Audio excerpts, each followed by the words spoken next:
Hello everyone, welcome back to Buried Files. Tonight we venture into the most remote and unforgiving corners of the Appalachian Mountains, where civilization fades and something far more primitive takes hold. In this episode, we will uncover 8 deeply disturbing encounters with feral human beings who have abandoned society and embraced a savage existence in the ancient wilderness.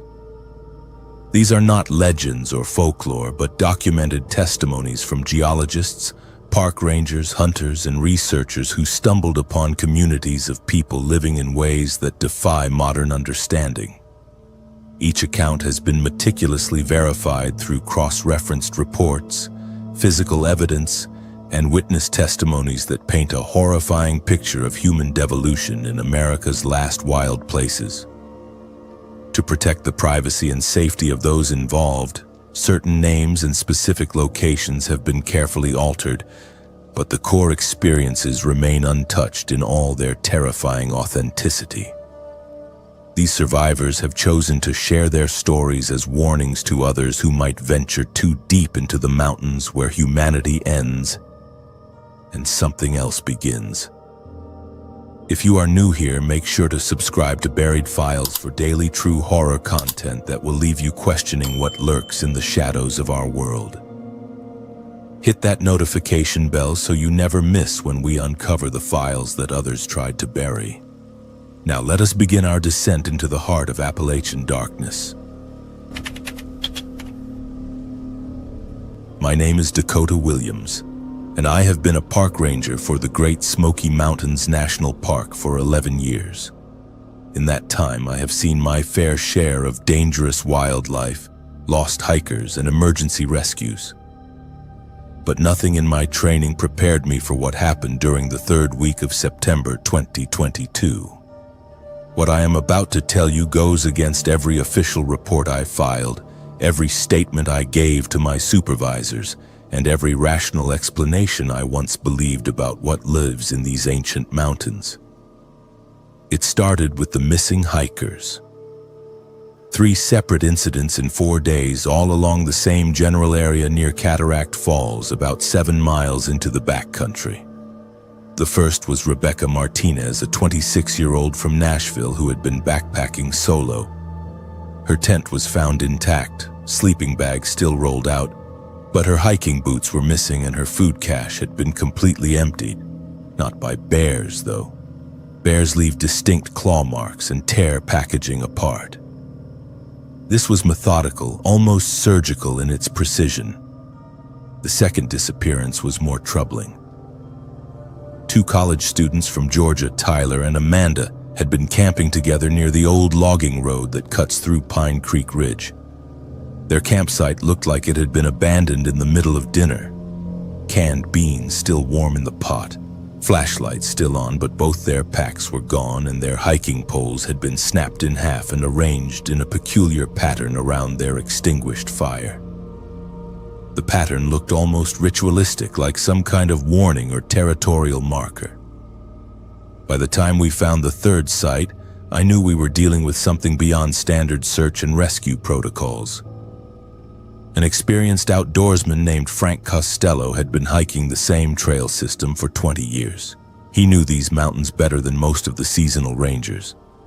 His campsite was completely destroyed, not damaged, but systematically dismantled. Every piece of equipment had been taken apart, sorted, and arranged in neat piles based on material. Metal items in one stack, synthetic fabrics in another, food containers in a third. It was the work of intelligence, not animal instinct.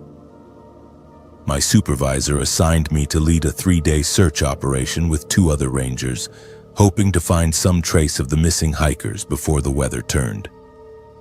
We packed enough supplies for 5 days just in case, and set out before dawn on Thursday morning. The plan was to follow the main trail system, then branch out into the more remote areas where the disappearances had occurred. The first day yielded nothing unusual. We found the abandoned campsites I had already documented, took additional photographs, and searched the surrounding area for any signs of struggle or direction of travel. The forest felt different than usual, though. Too quiet.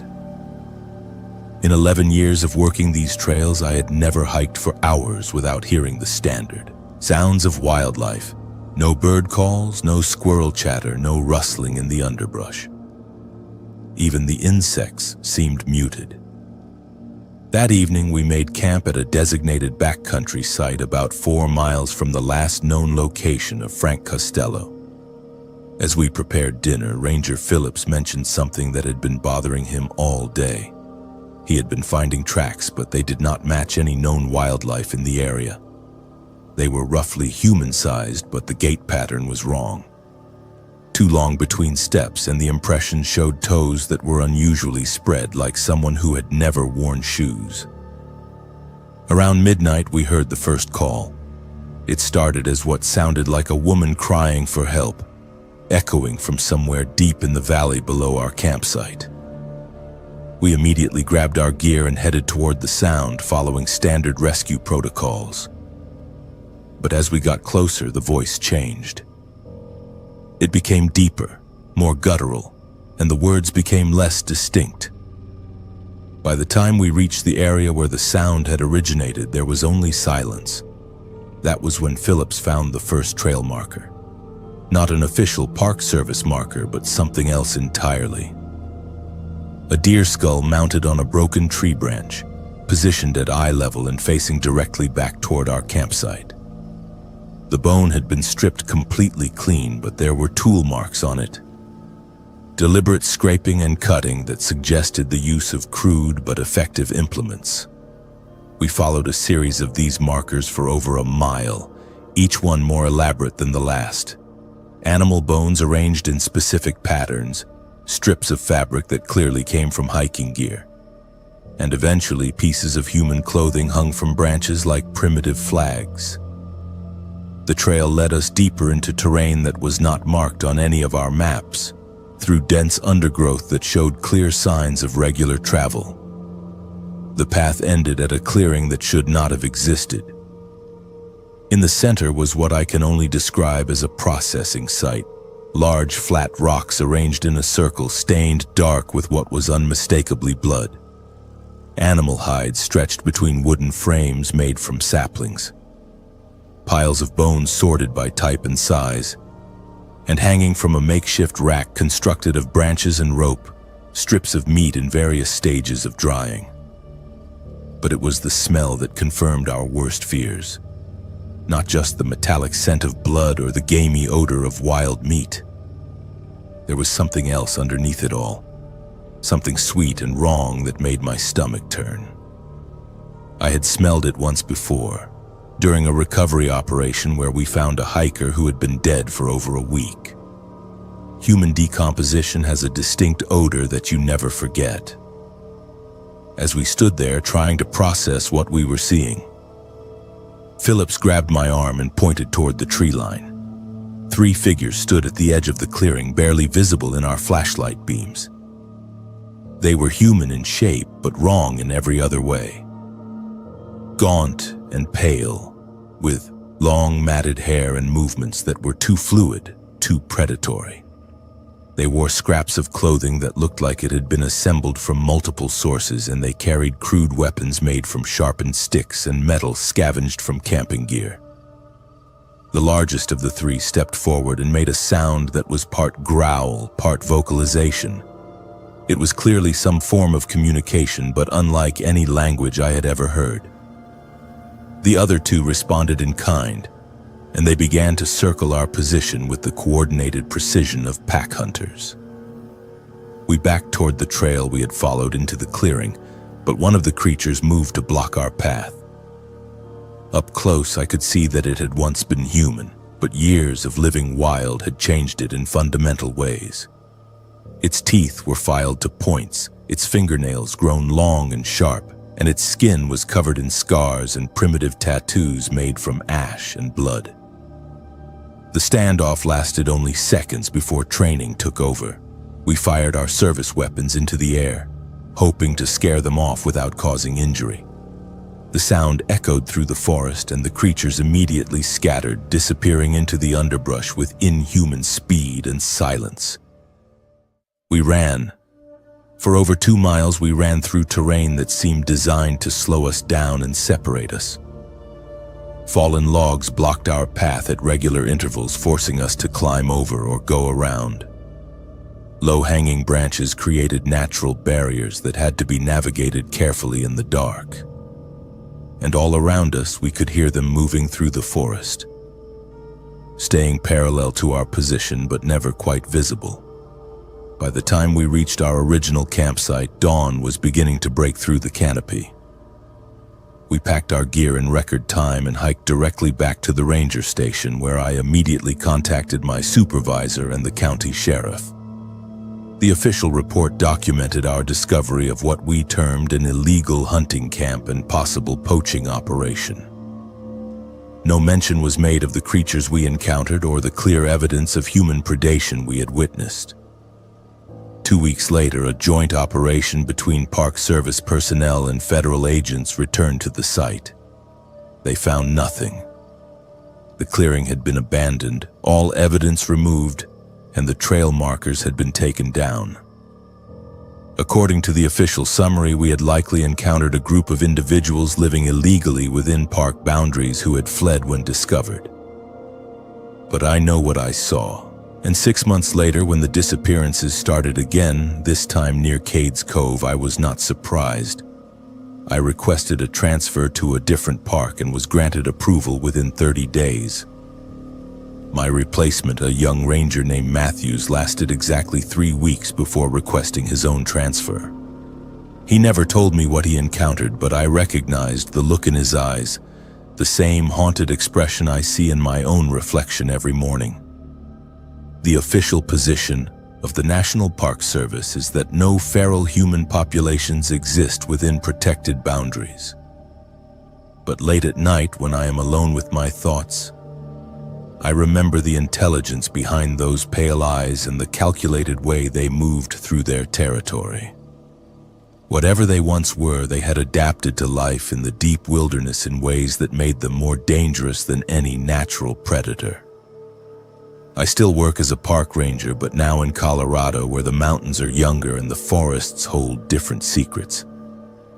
Sometimes, though, I get calls from colleagues still working in the Smokies.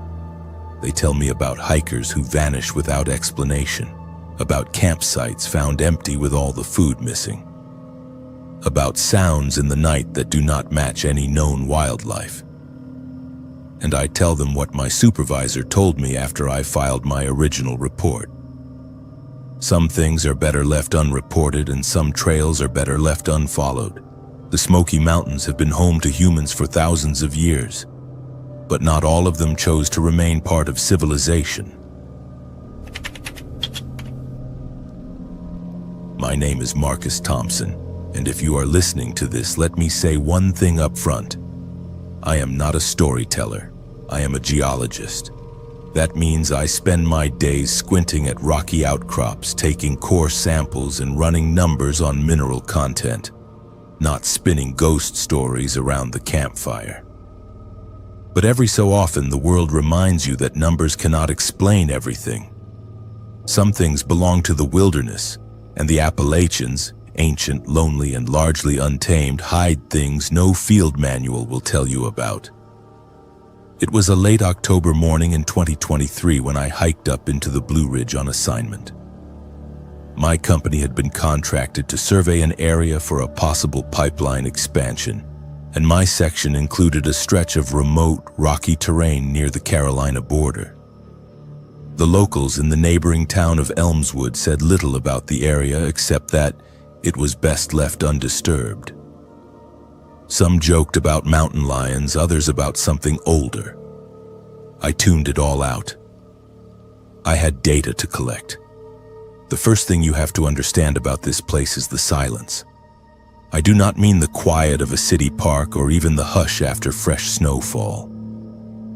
I mean the kind of quiet that presses against your ears, making you aware of your own breathing. The wind in these mountains moves in odd currents. Sometimes a gentle sigh, sometimes a cold hand up the back of your neck. The trees here grow thick and close, their roots so tangled in the old rock that when you try to cut a trail, you end up walking in circles. That morning, the autumn leaves had already fallen in great rust-red and gold mats, muffling even my own footsteps. The initial part of my hike was routine. I checked coordinates, marked outcrops, and documented a few minor landslides.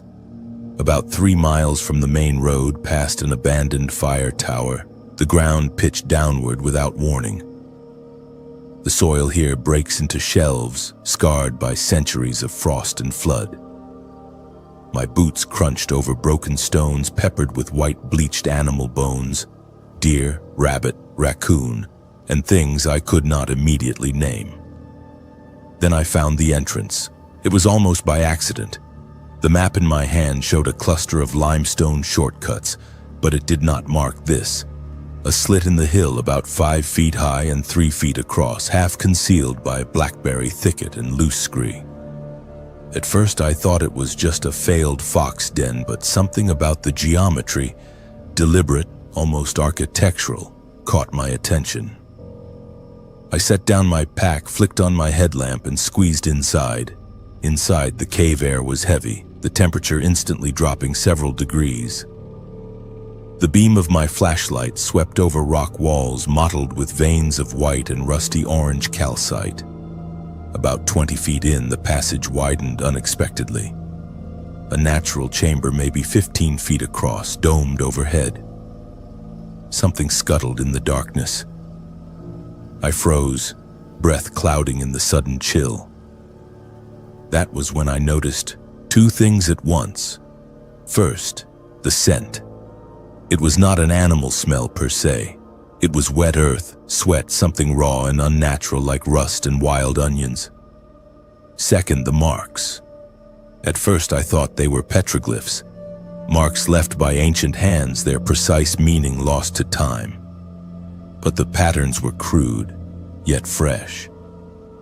Long parallel scratches, shallow at either end, scored deeply into the limestone at odd intervals.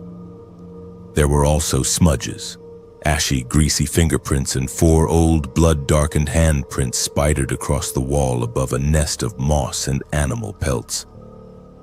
I felt real unease for the first time. Years of fieldwork have taught me what is and is not a bear, a wildcat, or a trespassing scavenger. But nothing I knew lined up with what I saw here.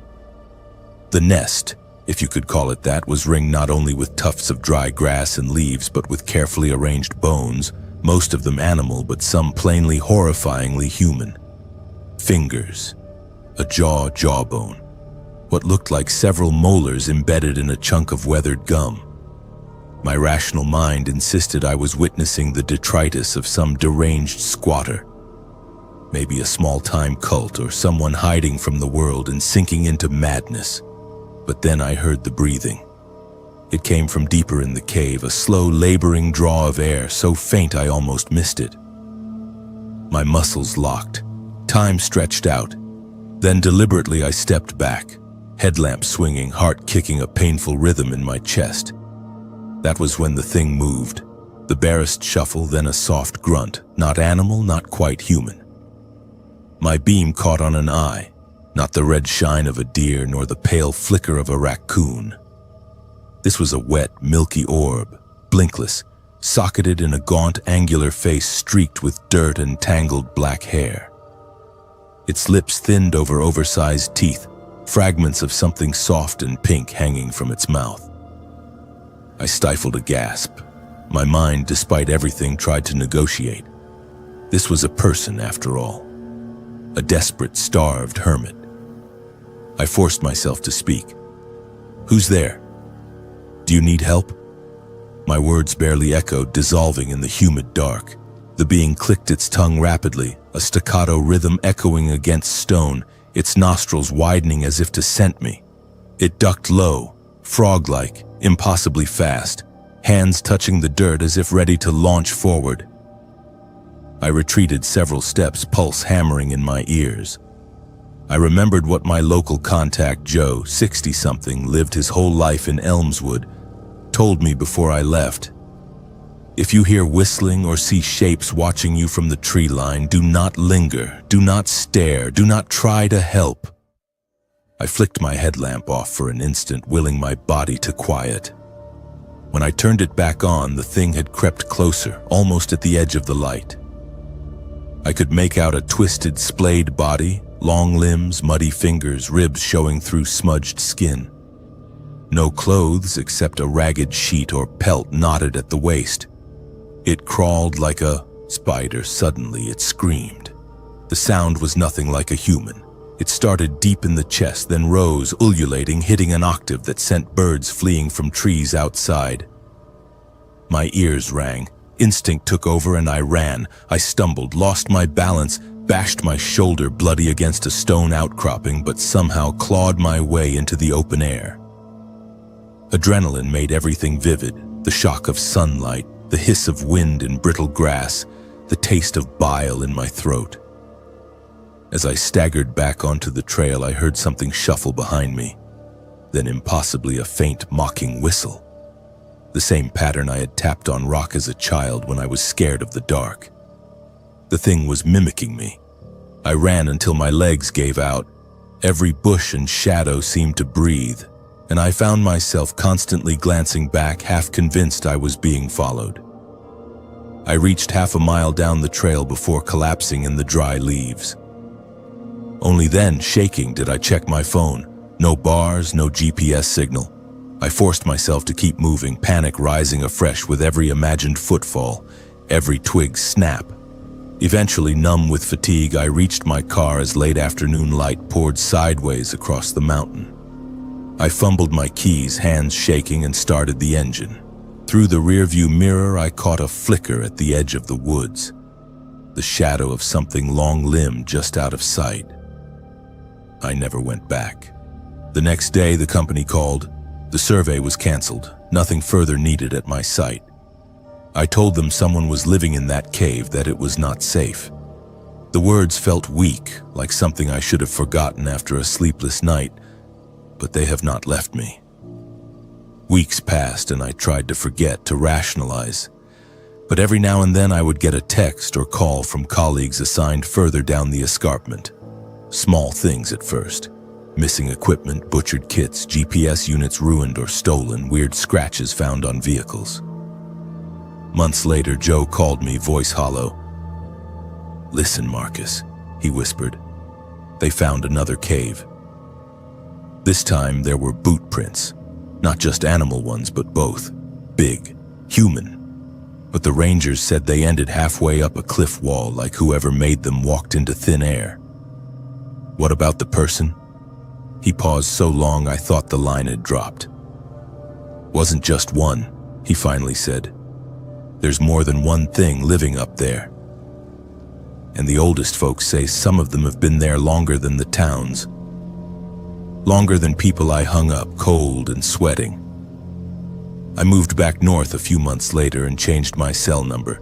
But sometimes, especially on autumn nights just before dark, when the wind howls through narrow valleys, I smell that mix of wet earth, sweat, and old wild onions. And I remember the watcher in the cave, waiting for darkness to fall again. If there is a lesson, it is this: do not go inviting explanations for the unnatural. Sometimes the things that stare from the dark are not waiting to be found, and if you do find them, they will remember your face. My name is Isabella Rodriguez, and I spent 3 summers working as an outdoor education counselor for Camp Wildwood, a residential program that brought inner-city kids from Baltimore and Philadelphia into the West Virginia mountains for 2 weeks of wilderness experience. I loved that job. There is something magical about watching a teenager who has never seen stars without light pollution look up at the Milky Way for the first time, or helping a kid who grew up in concrete and asphalt learn to identify bird calls and animal tracks. The summer of 2021 was my third year with the program, and I had been promoted to senior counselor, which meant I was responsible for the overnight backpacking trips with our older campers.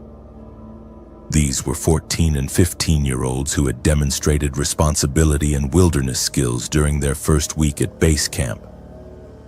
The backpacking experience was meant to be the highlight of their stay, 3 days and 2 nights in the deep forest of Monongahela, sleeping under canvas and learning advanced survival techniques.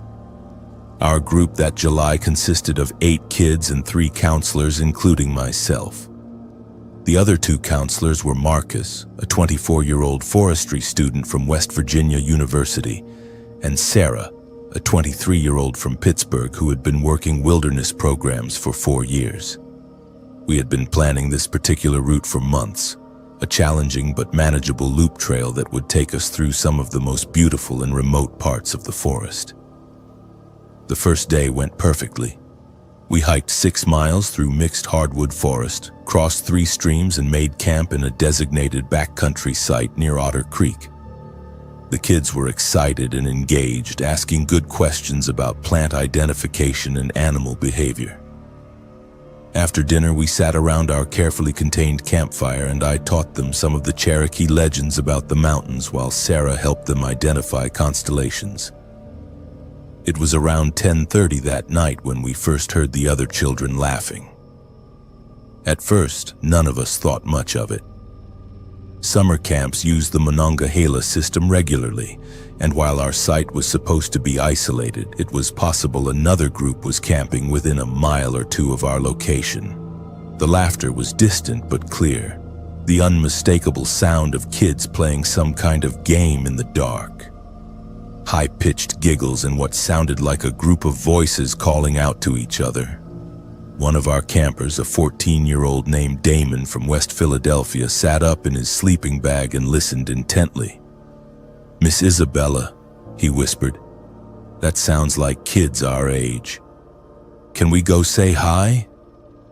I explained that wandering around in the forest at night was against safety protocols, but promised we would keep an ear out and maybe try to make contact in the morning if the other group was still in the area. The voices continued for about 20 minutes, sometimes closer, sometimes farther away, but always just at the edge of our hearing. What struck me as odd was the consistency of the laughter. In my experience working with teenagers, group play usually involves periods of quiet planning, arguments about rules, or natural breaks in activity. But these voices maintained the same level of excited chatter without any variation in tone or intensity. Around midnight, the sound stopped completely and we all settled in for sleep. I was sharing a tent with 2 of the girls, and Marcus and Sarah each had tents with groups of the boys. As the senior counselor, I always stayed awake longer than the others, making sure everyone was settled and listening for any sounds that might indicate wildlife in the area. I must have dozed off around 1 in the morning because the next thing I remember was being woken by Sarah shaking my shoulder. "Isabella," she whispered urgently, "you need to hear this." I checked my watch. It was 3:15. Outside our tent, I could hear voices again, but they were much closer this time. Close enough that I could make out individual words. What I heard made my blood run cold. The voices were calling out names, but they were the names of our campers. "Damon," called a young voice that sounded exactly like one of our girls. "Damon, come play with us." Then another voice, this one sounding like Marcus. "Isabella, we found something cool. Come see." But Marcus was in his tent and I could hear him breathing deeply in sleep. And the girl whose voice had called for Damon was in the tent right next to mine, also clearly asleep. Sarah grabbed my arm. "They have been doing this for 10 minutes, she whispered, using our voices, calling our names. But everyone is accounted for. I unzipped the tent flap slightly and peered out into the darkness. Our campfire had died down to glowing embers, but there was enough moonlight to see the immediate area around our tents. Nothing moved, but the voices continued, now coming from multiple directions around our campsite. A perfect imitation of my own voice called out, "Marcus, can you help me with something?" Then what sounded exactly like Sarah. "Kids, wake up. We are going to see something amazing." The mimicry was flawless. Not just the tone and pitch, but speech patterns and phrases that each of us actually used. Whoever or whatever was out there had been listening to us carefully enough to reproduce our individual ways of speaking with perfect accuracy. I made a decision that probably saved our lives. Instead of investigating or trying to make contact, I woke everyone up as quietly as possible and told them we were breaking camp immediately. Some of the kids complained, thinking it was some kind of drill or test, but the fear in my voice must have convinced them this was serious. We packed our gear by flashlight in complete silence, and within 30 minutes we were hiking back toward base camp in the middle of the night. The voices followed us for the first mile, sometimes ahead of us on the trail, sometimes flanking us through the trees, always using our own voices to try to get us to respond or separate from the group. "Isabella, why are we running?" in perfect imitation of one of my campers. "Guys, wait up. I dropped something," in Sarah's exact voice, even though Sarah was right beside me. The most terrifying moment came when we reached a fork in the trail.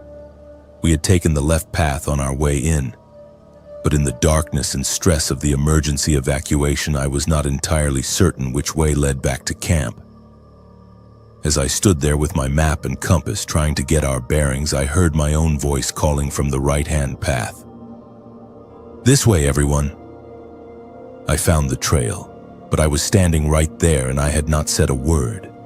That was when 8-year-old Keisha, one of our younger campers who had been moved up to the advanced group because of her exceptional wilderness skills, tugged on my sleeve and whispered something that still gives me nightmares. "Miss Isabella," she said, "I can see them in the trees. They look like kids, but they are moving wrong." I followed her gaze and saw shapes moving through the forest canopy, traveling from branch to branch with fluid grace that no human child could possess. They were roughly the right size and shape to be teenagers, but they moved like primates, swinging and leaping between trees with casual ease. And they were naked, their pale skin almost luminous in the moonlight. We took the left path and kept moving, but the pursuit continued for another 2 miles. The voices became more desperate and commanding, perfect imitations of our own voices ordering us to stop, to come back, to split up so they could help us better. They knew our names, our mannerisms, even private conversations we had had earlier in the day. Around 5 in the morning, as dawn began to filter through the forest canopy, the voices finally stopped. We reached base camp exhausted and shaken, but alive and all accounted for. The camp director, a man named Robert who had been running wilderness programs for 15 years, listened to our report with growing concern. After we had all eaten breakfast and the kids were resting in their cabins, he pulled the 3 counselors aside for a private conversation. "This is not the first time something like this has happened," he told us. "We have had reports of voices in the forest, mimicry, and sightings of what people describe as feral children for the past 3 years. Always in the same general area where you were camping."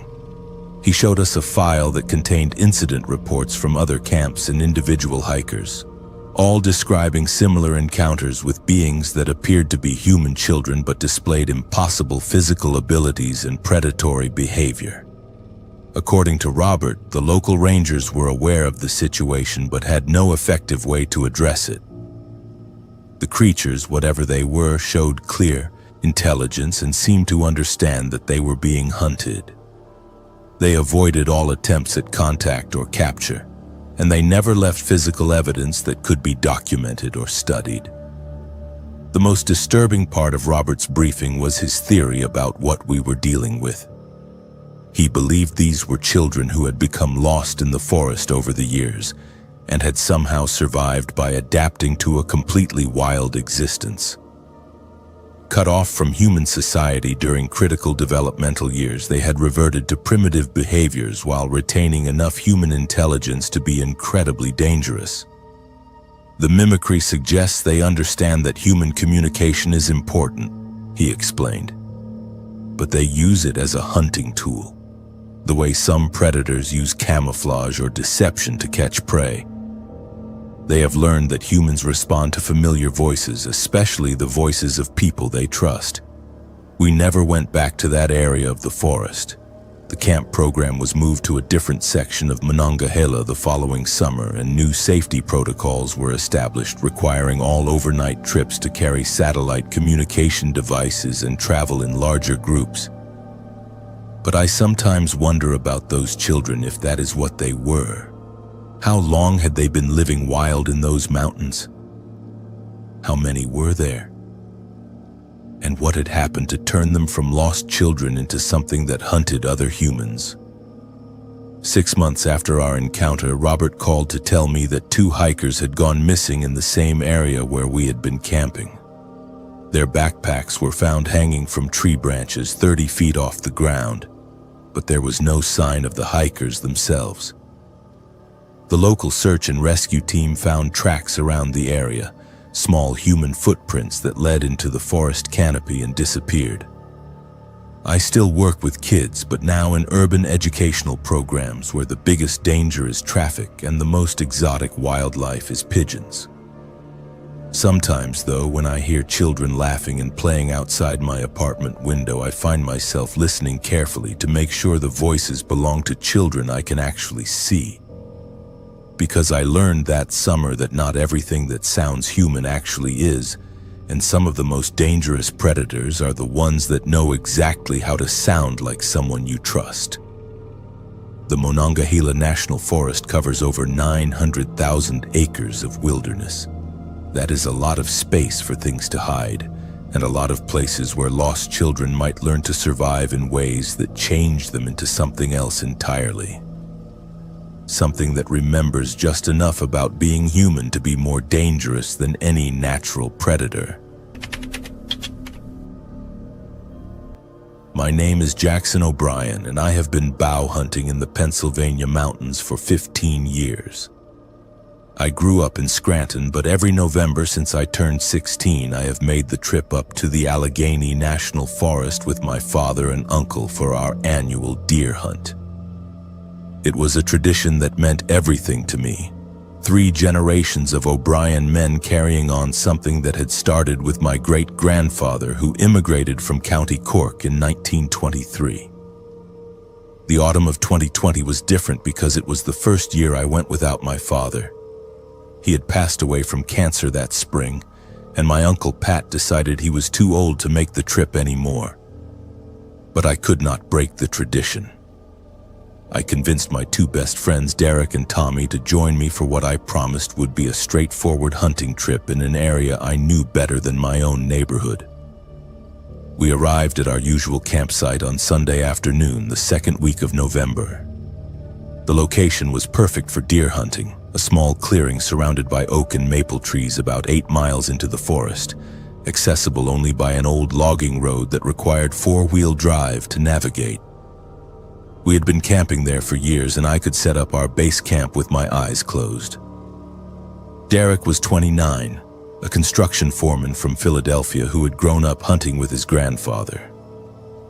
Tommy was 31 like me, an Iraq veteran who worked as a mechanic and used hunting as a way to deal with what he called his demons from overseas. Both were experienced outdoorsmen who knew how to move quietly through the forest and respect the wilderness we were entering. The first sign that something was different came Monday morning. We split up before dawn to cover more ground, each taking a different section of the ridge system we had mapped out over years of hunting the area. The plan was to meet back at camp by noon to compare notes and plan the afternoon hunt. I was about 2 miles north of our campsite, sitting in a tree stand I had used many times before, when I noticed the complete absence of wildlife. In 15 years of hunting these mountains, I had never experienced such absolute silence. No bird calls, no squirrels moving through the trees, not even the sound of insects. It was like every living thing had decided to leave the area overnight. Around 10 in the morning, I caught movement in my peripheral vision. Something large was moving through the forest about 100 yards to my east, staying just at the edge of my sight. At first, I assumed it was Derek or Tommy, maybe tracking a wounded deer or exploring new territory. But the movement pattern was wrong. Too fluid, too quiet, and following no logical hunting strategy I could recognize. I climbed down from my stand and tried to get a better look, but whatever it was stayed just out of clear view. I could catch glimpses through the trees, a dark shape that seemed to be paralleling my position but maintaining its distance. When I moved toward it, it moved away. When I stopped, it stopped. It was like being shadowed by something that understood exactly what I was doing and why. By noon, neither Derek nor Tommy had returned to camp. I waited until 2 in the afternoon, then began following the trails we had agreed they would take. Derek's path led along a creek bed where the hunting was usually excellent, but I found no trace of him beyond his initial tracks leaving camp. Tommy's route took him up to a rocky outcropping that provided a good view of the entire valley, but when I reached the spot, there was no sign he had ever been there. I spent the rest of the afternoon calling their names and firing signal shots with my rifle, standard protocol when someone gets lost or separated. The sound echoed through the mountains, but there was no response. As darkness fell, I returned to camp and built up the fire, hoping they would see the light and find their way back. That was when I heard the first response to my calls. It came from the direction Derek had taken that morning. A perfect imitation of Tommy's voice calling my name. "Jackson," it called, "stay over here." I found something, but Tommy had gone in the opposite direction and the voice was coming from an area I had already searched thoroughly. I grabbed my rifle and a flashlight and headed toward the sound, but as I got closer, the voice moved farther away. It kept calling, sometimes using Derek's voice, sometimes Tommy's, always staying just out of sight and leading me deeper into unfamiliar territory. After 20 minutes of following the voices through dense underbrush, I realized what was happening and stopped dead in my tracks. Something was using my friends' voices to lure me away from camp, and that meant either they were being controlled somehow or something else had learned to mimic their speech perfectly. Either possibility terrified me. I made it back to camp and spent the night awake by the fire, rifle across my knees, listening to the voices of my friends calling to me from multiple directions around the perimeter of the clearing. Sometimes they sounded injured, begging for help. Sometimes they sounded excited, claiming to have made a big kill and needing assistance. The mimicry was flawless, including inside jokes and personal references that only Derek and Tommy would know. Tuesday morning, I made the decision that probably saved my life. Instead of continuing to search for my friends, I broke camp and hiked directly back to where we had parked the truck.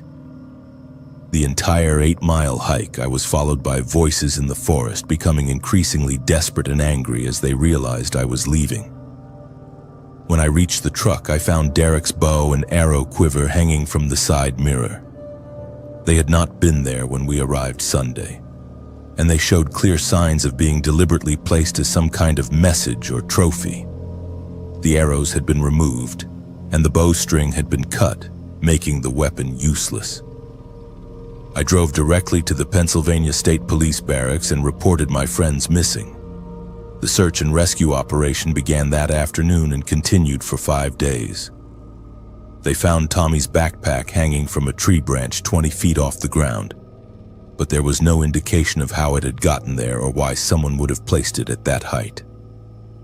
Derek's rifle was discovered 3 days later, partially buried under a pile of stones arranged in a careful pattern.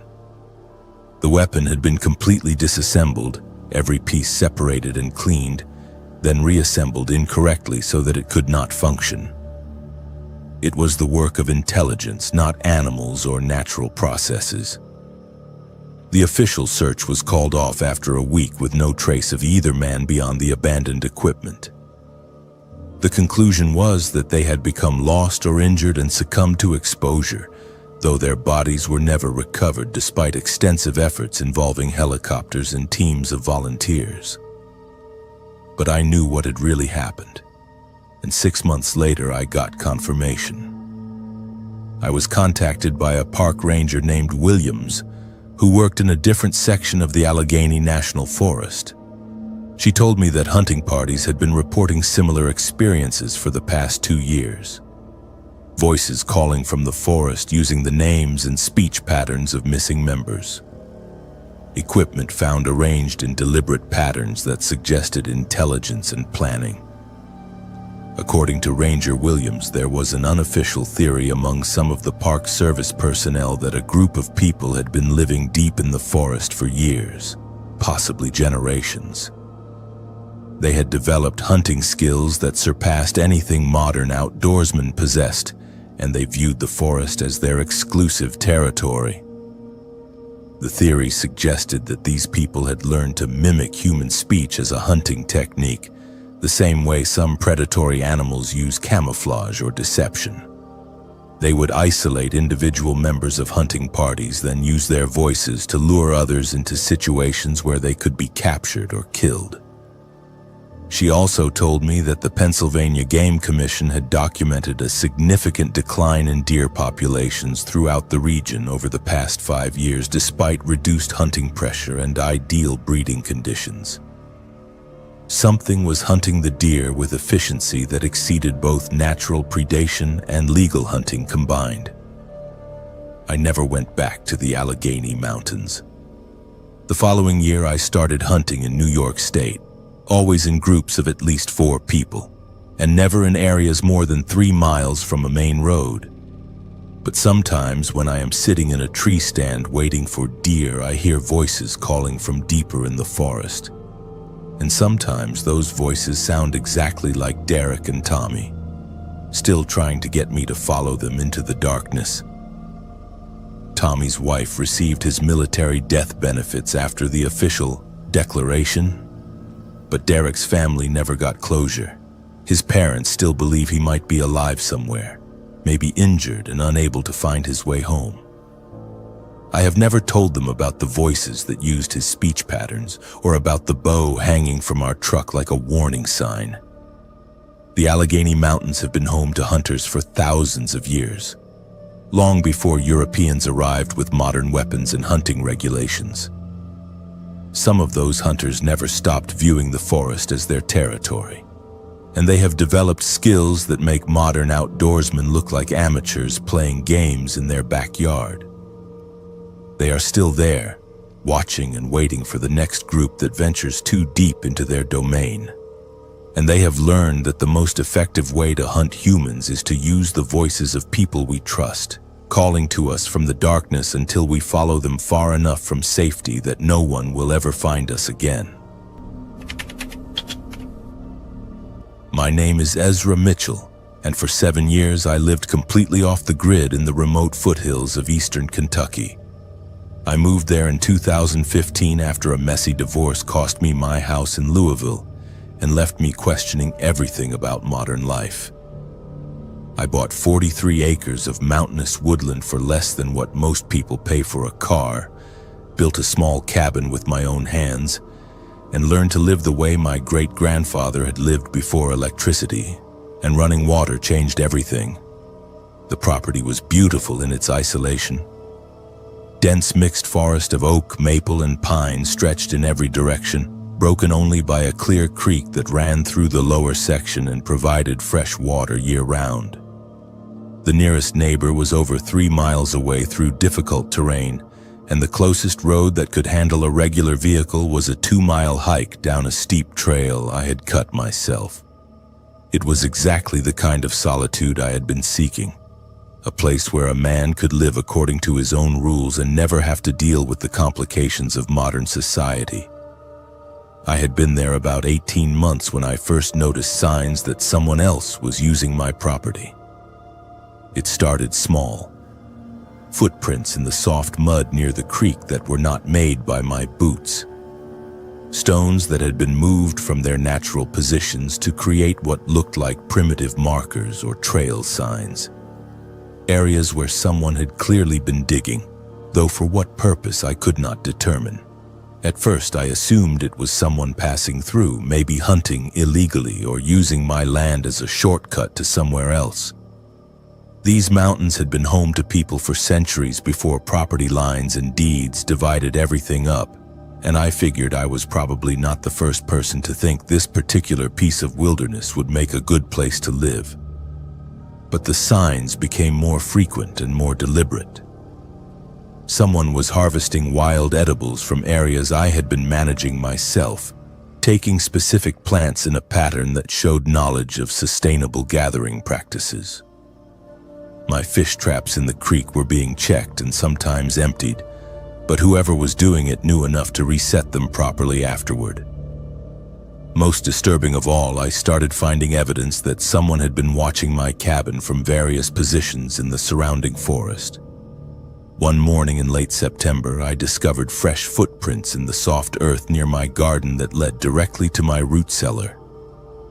I had built the cellar into the hillside behind my cabin using traditional methods I had learned from books about Appalachian homesteading. It was basically a cave lined with stone walls and wooden shelving designed to keep vegetables and preserved food at a constant cool temperature through the winter months. The footprints were human but wrong somehow. Too narrow for their length, with the toes spread wider than normal like someone who had never worn shoes. They circled the cellar entrance multiple times, and whoever had made them had spent considerable time examining the wooden door I had built to seal the entrance. That evening, I decided to keep watch. I positioned myself in the loft of my cabin with a clear view of the root cellar and settled in for what I figured might be a long night. I had my hunting rifle and a thermos of coffee prepared to wait until dawn if necessary. Around 2 in the morning, I saw movement near the tree line. A figure emerged from the forest and approached the root cellar with the careful movements of someone who knew exactly where they were going. In the moonlight, I could see it was human-shaped but moved wrong, staying low to the ground and using both hands and feet to navigate the terrain. The figure spent nearly an hour examining my root cellar, running its hands over the door and walls, even pressing its face against the wood as if trying to smell what was inside. Finally, it began to dig. Not at the door, but next to the cellar, scraping at the earth with its bare hands and what looked like crude tools made from sharpened sticks and stones. I watched in growing alarm as it became clear that whoever this was intended to dig their way into my food storage. This was not casual trespassing or harmless curiosity. This was someone who knew I had food stored there and was methodically planning to take it. I made a decision that I have regretted ever since. Instead of confronting the intruder immediately, I decided to wait and see how far they would go. I told myself I was being cautious, but the truth is I was afraid. Something about the figure's movements and the deliberate way it worked suggested this was not some random vagrant or desperate local resident. This was something else entirely. The digging continued for 3 nights. Each time the figure would emerge from the forest around the same time, work for several hours, then disappear before dawn. It was making steady progress, tunneling along the stone wall of the cellar toward what I knew was the corner where I kept my winter supply of potatoes and preserved meat. On the 4th night, I decided to move my observation post closer. I climbed down from the cabin loft and positioned myself behind a large oak tree about 50 feet from the cellar. From there, I had a much clearer view of what was happening, and what I saw made my blood run cold. The figure was not alone. There were 3 of them, all working together with the coordinated efficiency of people who had done this kind of thing before. They had tools, crude but effective implements made from metal scavenged from old farm equipment and sharpened stones, and they were not just digging randomly. They had a plan, a systematic approach to reaching my stored food that showed intelligence and long-term thinking. But it was their appearance that truly frightened me. These were human beings, but they had been changed by years of living completely wild. Their skin was darkened by dirt and weather, their hair grown long and matted with debris. They wore scraps of clothing that looked like it had been assembled from multiple sources, animal hides mixed with fragments of modern fabric that had probably been scavenged from abandoned campsites or hunting cabins. Most disturbing of all was the way they communicated. They made soft grunting and clicking sounds, a primitive language that seemed to convey complex information with remarkable efficiency. They were organized, disciplined, and clearly accustomed to working as a team. By the fifth night, they had broken through into my root cellar. I watched from my hiding place as they systematically emptied my winter food supply, passing containers and bundles of preserved meat from hand to hand in a human chain that disappeared into the forest.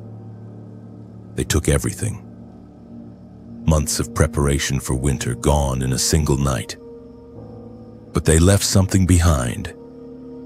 In the morning, when I finally worked up the courage to inspect the damage, I found that they had arranged some of their own food stores in place of what they had taken. Wild tubers, nuts, dried meat that smelled wrong, and other foraged items I could not identify. It was not an equal trade by any means, but it was clearly intentional. They were not thieves in the traditional sense. They were operating according to some kind of primitive social code that I did not understand. That was when I found the bones. Hidden in the back corner of the root cellar, carefully wrapped in what looked like human hair woven into crude rope, was a collection of bones that made me physically sick. Most were animal, but some were unmistakably human. Finger bones, teeth, what looked like pieces of a human skull. And they were old, weathered smooth by years of handling. I left that same day. I packed only what I could carry in my truck and abandoned 7 years of work building a life in those mountains. I never went back, never tried to sell the property, never even contacted the local authorities. I told myself that no one would believe me, but the truth is I was terrified of what might happen if I brought outside attention to whatever was living in those hills. 6 months later, I heard from a friend in Louisville who had seen a news report about the area. A hunting party had found what authorities described as an illegal campsite on the same mountain where my property was located. The report mentioned evidence of long-term habitation, primitive shelters, and what investigators called disturbing artifacts that suggested the site had been occupied for years. The hunters who made the discovery refused to go into detail about what they had seen, but one of them was quoted as saying that whoever had been living there was not living by any rules that civilized people would recognize. The investigation was turned over to federal authorities, and as far as I know, no results were ever made public. I live in a suburban apartment now, surrounded by neighbors and streetlights and all the complications of modern life I once tried to escape. But sometimes, late at night when the world is quiet, I remember the sound of those primitive voices communicating in the darkness, and the careful way they had arranged their offerings in place of the food they took. I think about the bones wrapped in human hair, and I wonder how many other people had tried to build lives in those remote mountains over the years. How many had encountered the same beings I met, and how many had made different choices about how to handle the situation. The Appalachian Mountains have been home to human beings for thousands of years, long before European settlers arrived and long before property deeds and modern law divided everything up into neat parcels.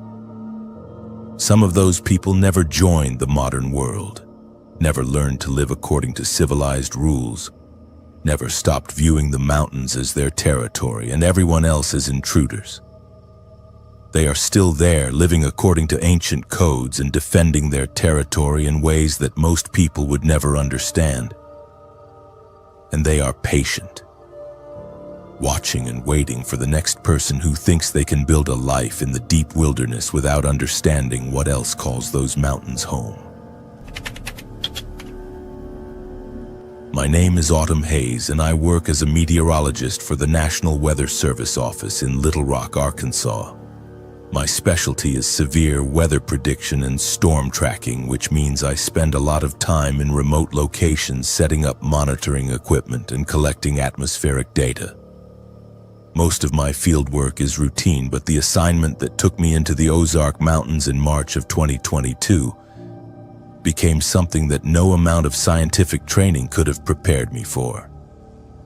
I was part of a two-person team investigating an unusual weather pattern that had been developing over the Arkansas-Missouri border region.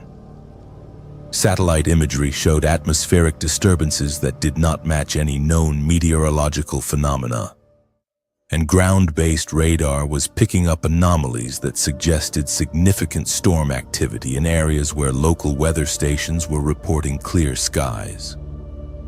My partner was Dr. James Crawford, an atmospheric physicist from the University of Arkansas who specialized in rare weather events. We drove up into the mountains on a Tuesday morning in late March, when the forest was just beginning to show the first signs of spring. The assignment was supposed to take 3 days, setting up temporary monitoring stations and collecting baseline data to help explain the satellite anomalies. The first 2 days went smoothly. We established monitoring stations at 3 different elevations, collected soil temperature readings, and documented local topographical features that might be affecting air currents. The equipment was functioning perfectly, and we were getting consistent readings that should have helped explain the unusual satellite data. But on Thursday morning, everything changed. We woke up to weather conditions that should have been impossible given the forecast. The sky was a sickly yellow-green color that I had only seen once before, during a tornado outbreak in Oklahoma. The barometric pressure was dropping faster than anything our instruments could properly measure, and the temperature had fallen 30 degrees since midnight. Dr. Crawford checked our equipment 3 times, convinced there was a malfunction.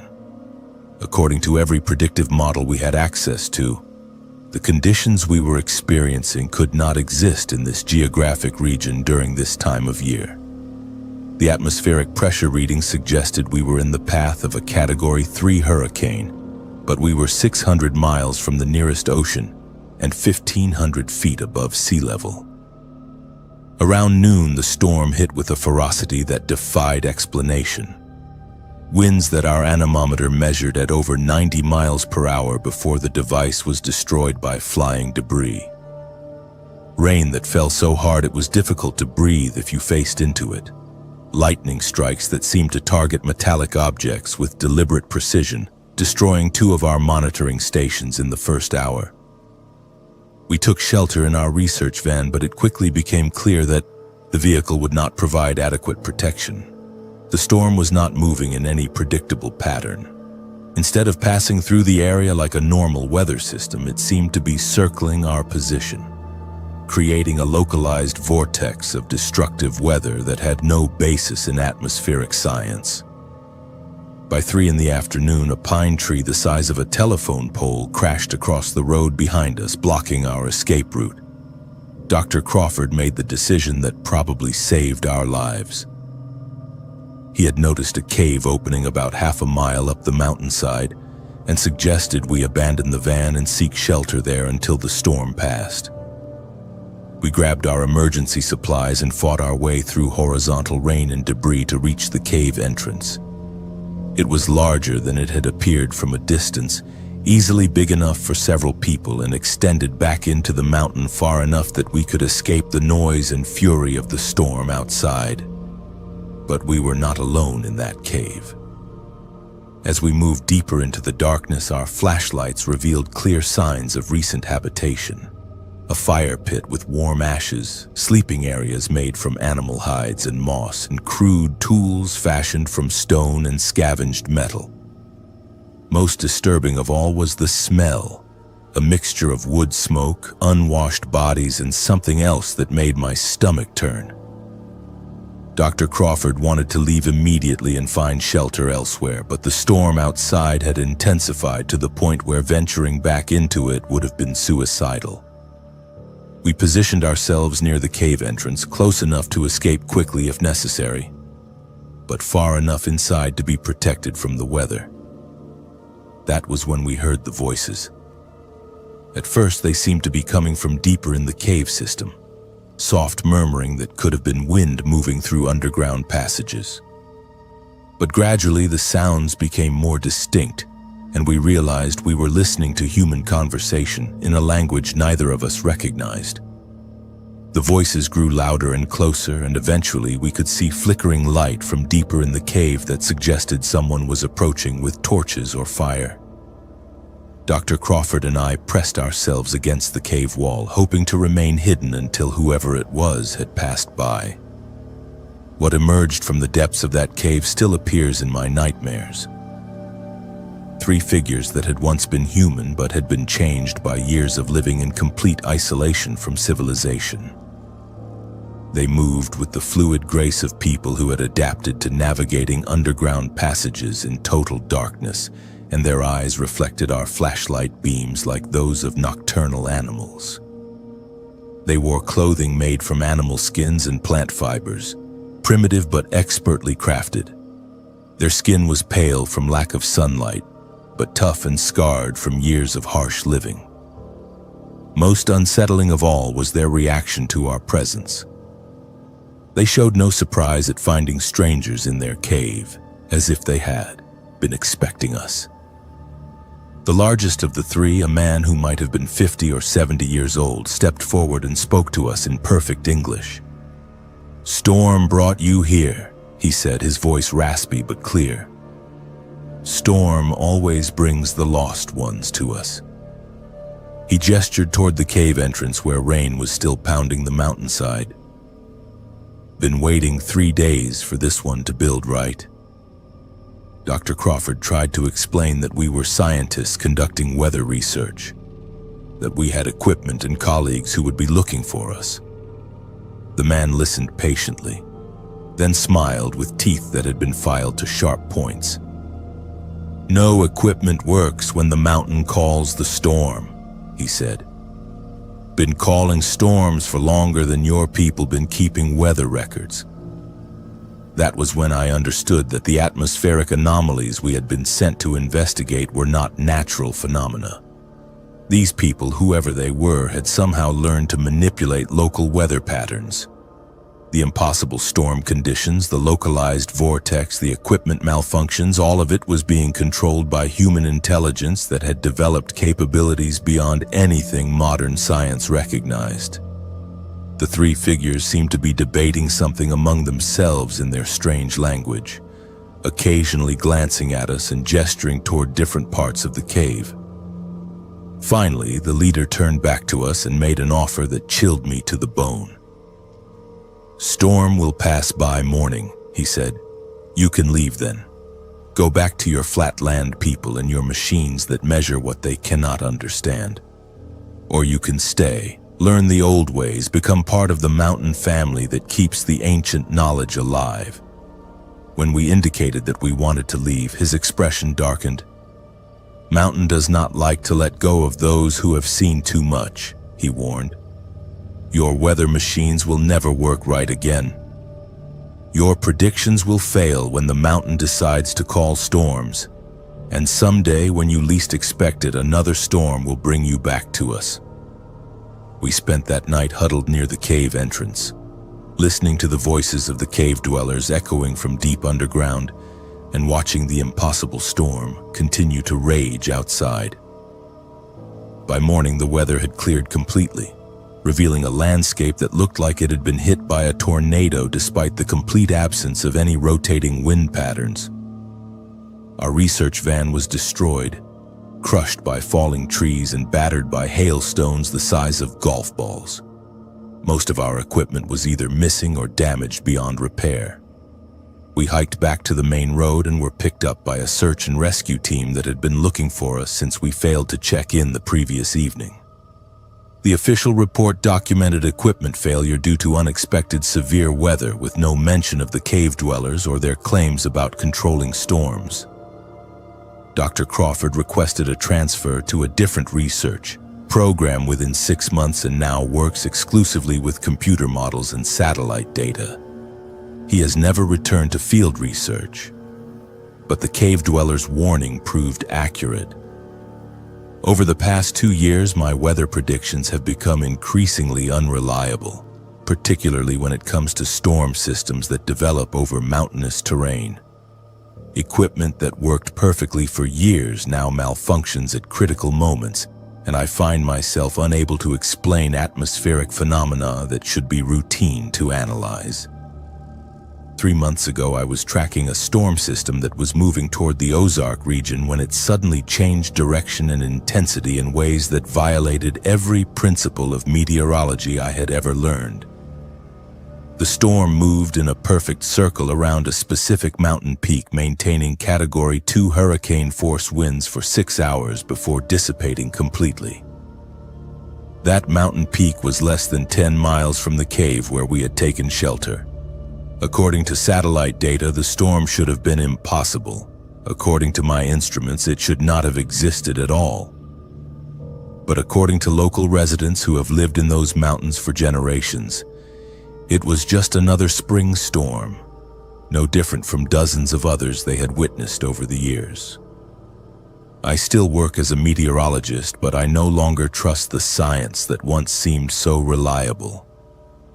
Weather patterns in mountainous regions follow rules that are not written in any textbook, controlled by people who have learned to work with atmospheric forces in ways that make our most advanced technology look like children's toys. The Ozark Mountains have been home to human communities for thousands of years, long before weather satellites and computer models attempted to predict and control the forces of nature. Some of those communities never forgot the old ways of reading signs in the sky and calling storms when they were needed. They are still there, living in caves and underground passages, maintaining knowledge that modern science has dismissed as impossible.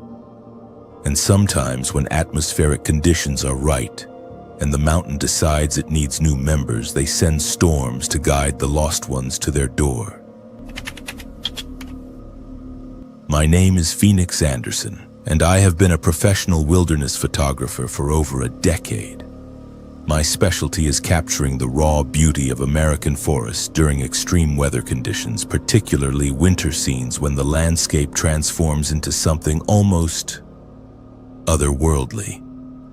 The assignment that brought me to the Appalachian Trail in February of 2023 was supposed to be the culmination of my career.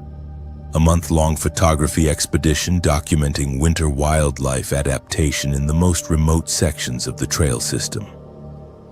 I had planned the trip for 2 years, studying weather patterns, wildlife migration routes, and topographical features to identify the most promising locations for capturing unique images.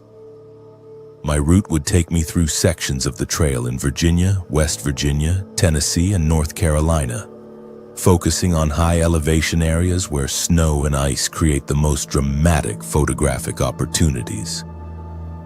The expedition began in Shenandoah National Park on February 3rd, when temperatures were hovering around 15 degrees Fahrenheit and fresh snow had fallen for 3 consecutive days.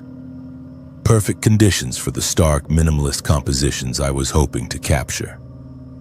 I was carrying winter camping gear rated for temperatures down to -20 degrees, plus over 40 pounds of camera equipment designed to function in extreme cold.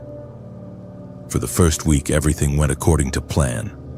I captured images of frozen waterfalls, snow-laden branches creating natural sculptures, and wildlife tracks crisscrossing pristine white landscapes. The cold was brutal but manageable with proper clothing and shelter. I was averaging about 8 miles per day, stopping frequently to set up shots and waiting for optimal lighting conditions. It was during the second week, as I entered a particularly remote section of trail in West Virginia, that I began finding the unusual tracks. At first, I thought they were made by a large dog or possibly a wolf, though wolves had been extinct in this region for over a century. The prints were roughly canine in shape, but significantly larger than any domestic dog breed, with claw marks that extended unusually far from the toe pads. But as I studied the tracks more carefully, photographing them for documentation purposes, I realized they showed characteristics that did not match any known animal. The gait pattern was wrong for a quadruped, showing irregularities that suggested the creature sometimes walked on 2 legs rather than 4. The depth and distribution of weight suggested something much heavier than any dog or wolf, yet the tracks showed intelligence in their placement, deliberately avoiding areas where they would be easily spotted. I followed the tracks for over 2 miles, fascinated by the photographic opportunities they presented, and curious about what kind of animal could be creating such unusual prints. The trail led me off the main Appalachian Trail onto what appeared to be an old logging road that had been abandoned for decades. The tracks became more numerous here, joined by others that suggested I was following not just one creature, but several. The logging road ended at what had once been a clear-cut area, now partially reforested with young trees and dense underbrush. In the center of this clearing was a structure that defied immediate explanation. It appeared to be some kind of shelter, but constructed using techniques I had never seen before. Large logs had been arranged in a complex pattern, partially buried in the earth, with spaces between them filled with smaller branches, leaves, and what looked like animal fur. But it was the size of the structure that truly shocked me. This was not a simple lean-to or hunting blind. It was easily 20 feet in diameter and appeared to extend underground, as if the visible portion was only the upper level of a much larger dwelling. Most disturbing of all was the smell emanating from inside, a mixture of rotting meat, unwashed bodies, and something else that made my stomach turn. I approached cautiously, camera ready, professional curiosity overcoming the growing sense of unease I was feeling. The entrance to the structure was partially hidden by hanging strips of bark and animal hide, but I could see that it opened into a much larger space than the exterior suggested. I took several photographs of the construction, noting the sophisticated engineering involved in creating such a stable shelter using only natural materials. That was when I heard the breathing, deep rhythmic exhalations coming from somewhere inside the structure, too loud and too slow to be coming from any normal-sized animal. I froze, camera still raised, trying to process what I was hearing. Whatever was inside that shelter was large, and it was awake. The breathing stopped suddenly, replaced by sounds of movement, scraping and shuffling that suggested something large was rising to its feet. I backed away from the entrance, instincts screaming at me to run, but professional habit kept me focused on documenting what I was witnessing. What emerged from that winter den still haunts my nightmares. It was humanoid in basic shape, but changed by years of adaptation to extreme cold and harsh living conditions. It stood nearly 7 feet tall, covered in what appeared to be a combination of matted hair and animal fur that had been deliberately attached to its skin. Its face was human enough to be recognizable, but distorted by malnutrition, frostbite damage, and primitive modifications, including filed teeth and scarification. But it was the intelligence in its eyes that terrified me most. This was not some mindless beast or person driven insane by isolation. This was a human being who had chosen to live like this, who had adapted to surviving in conditions that would kill most people within hours. It studied me for what felt like hours, but was probably only seconds, taking in my modern winter gear, my expensive camera equipment, my obvious status as an outsider.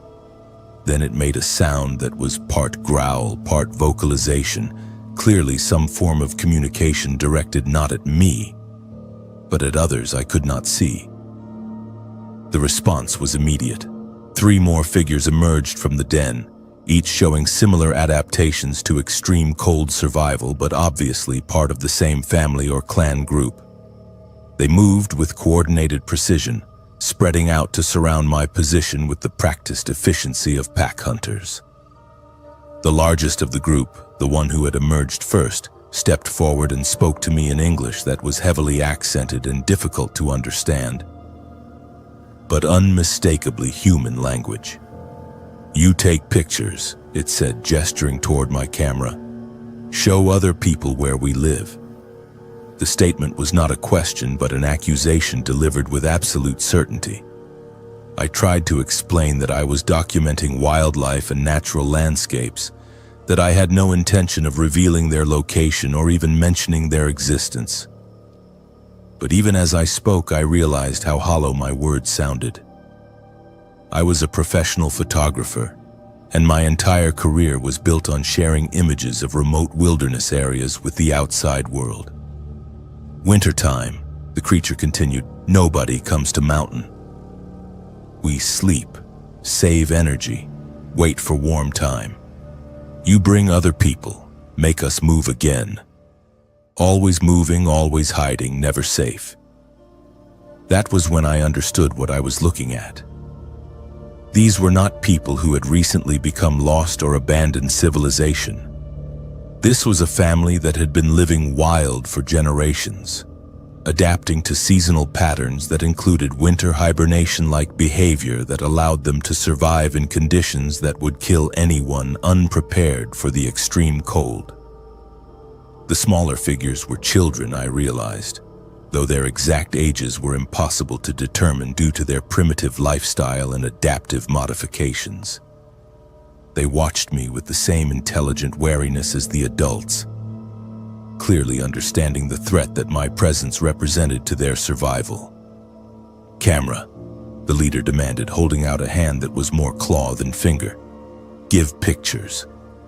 I had two choices: comply with their demands and lose weeks of work, or attempt to escape with my equipment and probably die in the process.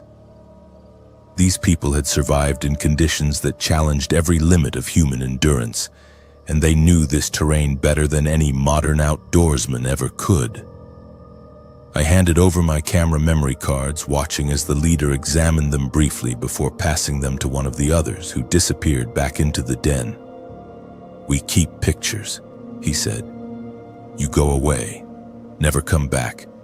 Never tell people about Mountain Family. The message was delivered without obvious threat, but the implications were clear. They had dealt with unwanted discovery before, and they had methods for ensuring their continued secrecy. I was being allowed to leave because cooperation was preferable to the alternatives, but that cooperation was not negotiable. I left immediately, hiking back to the main trail and gathering darkness without stopping to set up camp. The temperature dropped to -5 degrees that night, and I barely survived despite having equipment rated for extreme cold. These people were living through conditions that nearly killed me even with modern winter survival gear. I completed my photography expedition but never developed or published any of the images that might have revealed the location of the winter den. The memory cards I had surrendered contained weeks of work, including some of the best winter wilderness photographs I had ever captured. But I never attempted to retrieve them or return to the area. 6 months later, I read a news report about search and rescue operations in the same area of West Virginia where I had encountered the hibernating family. 3 separate hiking parties had reported equipment theft and what they described as stalking behavior by unknown individuals.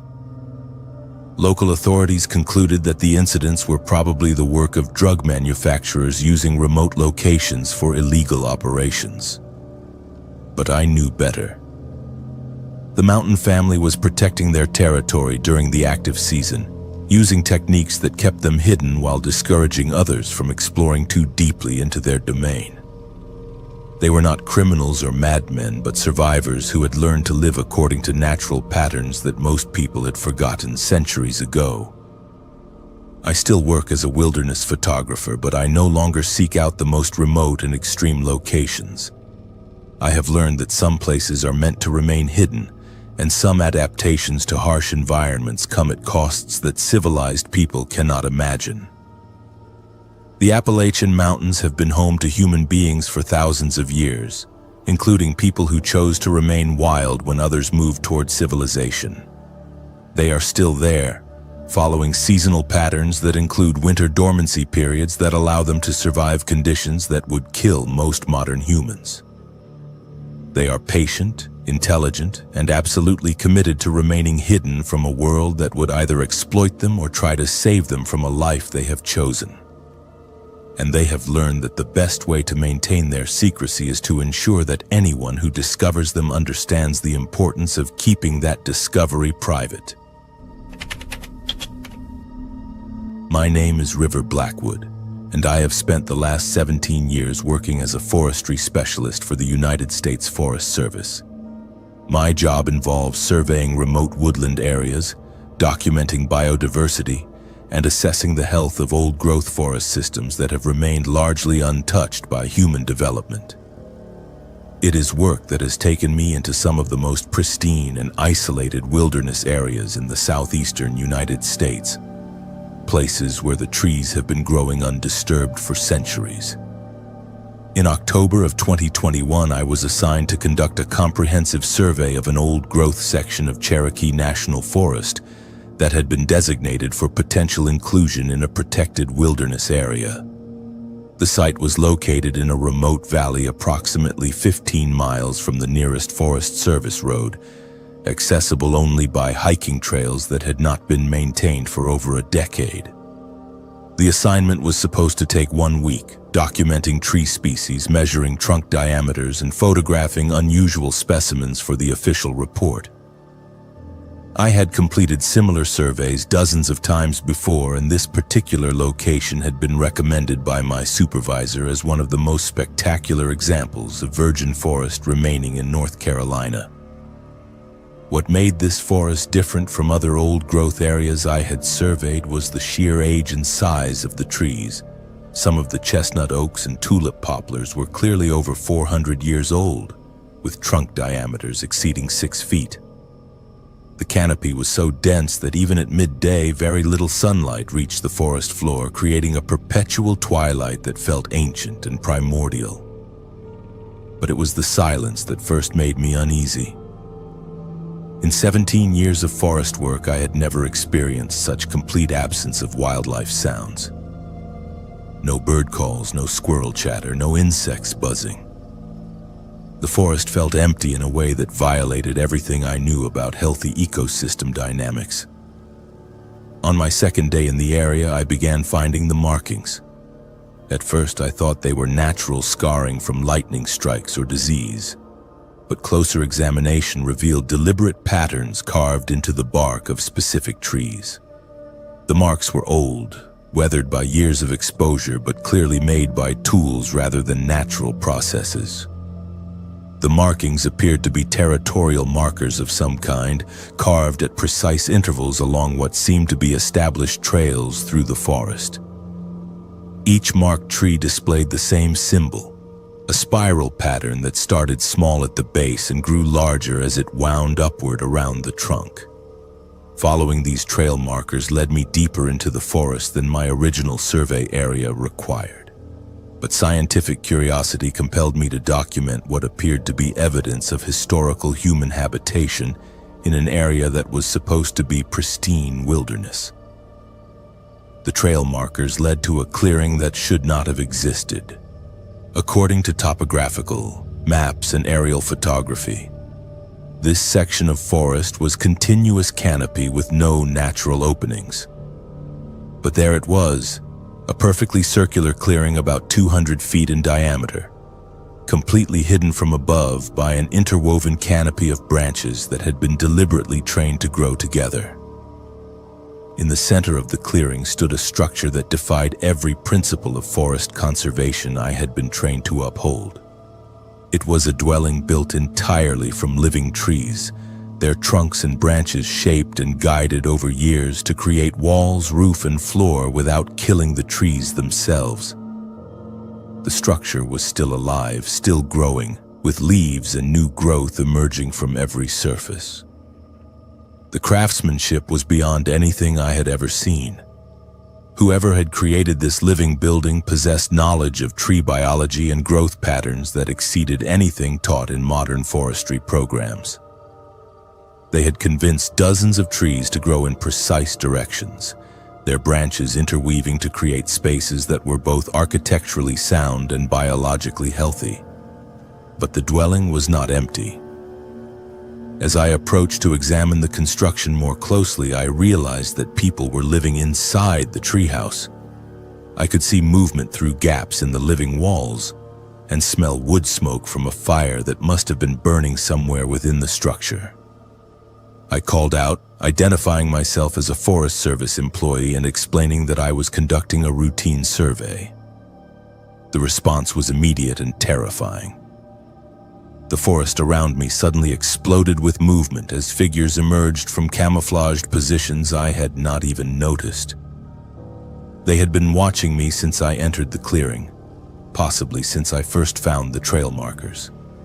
There were at least a dozen of them, men and women of various ages, all dressed in clothing made from forest materials and moving with the fluid grace of people who had spent their entire lives in the wilderness. But what struck me most was their appearance. These were not primitive people struggling to survive in harsh conditions. They were healthy, well-nourished, and clearly thriving in their forest environment. Their skin was darkened by sun and weather, their hair was long and adorned with feathers and plant materials. But their eyes showed intelligence and organization that suggested a sophisticated society. The apparent leader of the group was a woman who might have been 60 years old, with silver hair braided with vines and wearing a cloak made from what looked like living moss. She approached me without fear or aggression, studying me with the same scientific curiosity I was directing toward her and her people. "You are the tree counter," she said in perfect English, though her accent was unlike anything I had ever heard. "We have been watching your people measure our forest for 3 days now." I tried to explain that I was conducting a biodiversity survey, that my work was aimed at protecting the forest from development. She listened patiently, then gestured toward the living dwelling behind her. "We have been protecting this forest for 7 generations," she said. "Our ancestors learned to live with the trees instead of cutting them down, to build with growing wood instead of dead lumber. Your people want to protect the forest by keeping humans away from it. We protect it by becoming part of it." She explained that her community had been living in this valley since before the Cherokee Nation was forced to relocate, that they had chosen to remain hidden rather than join the removal to Oklahoma. Over the generations, they had developed techniques for forest living that left no trace on the ecosystem while providing everything they needed for a sustainable lifestyle. The living architecture was just one example of their innovations. They had learned to cultivate wild plants in ways that increased biodiversity rather than reducing it, to hunt and fish using methods that strengthened animal populations rather than depleting them, and to create tools and clothing from forest materials without damaging the sources. But they also made it clear that their survival depended on remaining hidden from the outside world. Government agencies, environmental groups, and commercial interests would all pose threats to their way of life if their existence became known. They had survived by ensuring that anyone who discovered their community understood the importance of keeping their secret. "Your survey will recommend that this area be protected," the woman continued. "That is good. But your report will not mention us, and you will not return here again. We have ways of making sure the forest keeps its secrets, and we have used those ways before when necessary." The threat was delivered without hostility, but with absolute certainty. These people had remained hidden for over a century, and had clearly developed methods for dealing with unwanted discovery. I had no doubt that they possessed both the knowledge and the will to eliminate any threat to their security. I spent the rest of that day being shown through their community, observing construction techniques and forest management practices that revolutionized my understanding of sustainable living. They had created a civilization that existed in perfect harmony with the natural environment, taking only what they needed and giving back more than they consumed. Their knowledge of plant biology, animal behavior, and ecological relationships exceeded anything I had learned in graduate school or 17 years of professional experience. They knew things about forest ecosystems that modern science had not yet discovered, and they had used that knowledge to create a way of life that was both primitive and incredibly sophisticated. But they also made it clear that this knowledge would not be shared with the outside world. Their survival depended on remaining hidden, and they had learned through bitter experience that contact with modern civilization meant destruction of their way of life. I left the next morning with a complete understanding of why this forest had seemed so empty of wildlife. The animals were there, but they had learned to hide from human observers. The forest dwellers had trained them to avoid contact with outsiders, creating an illusion of emptiness that helped protect the community's secret. My official report recommended the area for wilderness protection based on the exceptional size and age of the old-growth trees. I made no mention of the human community or their remarkable innovations in sustainable forest living. As far as the Forest Service is concerned, the valley contains nothing but trees. But sometimes when I am conducting surveys in other remote forest areas, I find myself looking for signs of similar communities. I study unusual tree growth patterns and wonder if they might be evidence of living architecture. I listen for the absence of wildlife sounds that might indicate human habitation designed to remain hidden. The Cherokee National Forest covers over 600,000 acres of wilderness, much of it never fully explored or documented. There is room in that vast expanse for communities that have learned to live without leaving traces. People who have chosen to remain part of the natural world rather than trying to dominate it. They are still there, protecting the forest by becoming one with it, maintaining knowledge that could revolutionize our understanding of sustainable living. But that knowledge will remain hidden as long as the outside world continues to view wilderness as something to be either exploited or preserved, rather than something to live with as equals.